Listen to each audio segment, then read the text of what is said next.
Kasi po si Papa ko, matagal na po siyang police. So, police po yung Papa ko, then nakikita ko po sa kanya na napapagod siya sa trabaho niya. Kahit day off siya, bigla siyang papapasukin ng kanyang hepe.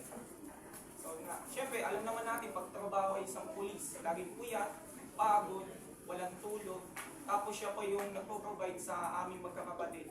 So tatlo po kami magkakapatid, then siya po yung, lahat po kami napagtapos niya. Yun po. So, siya lang po talaga yung tumayong magulang para sa amin. Kasi, siyempre, hindi lumaki. After nun, kaya sabi ko, naaawa ko sa kanya kasi laging free.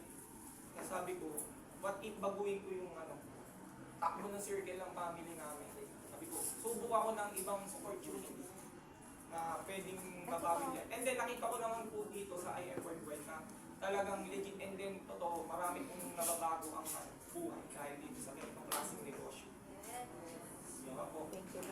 Yun po. Ano ba? And then gusto ko po, syempre, balang araw na once na ako'y magkaroon ng negosyo, hindi man ito or kung ito man yung para sa akin na talaga. Ramdam ko naman po na para sa akin na to.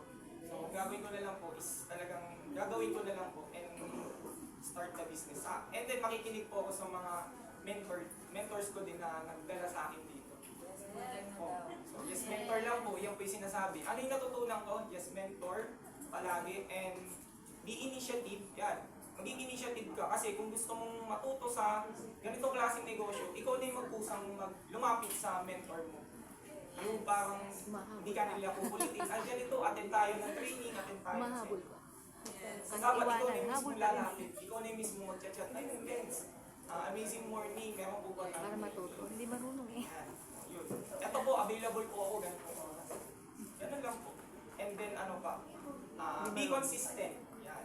So, dapat, once na pumasok ka na sa isang business, hindi man sa iba, negosyo man sa labas or dito sa IM Worldwide, dapat tuloy-tuloy lang, dire-diretso ka lang. So, yun lang ako. Ayun.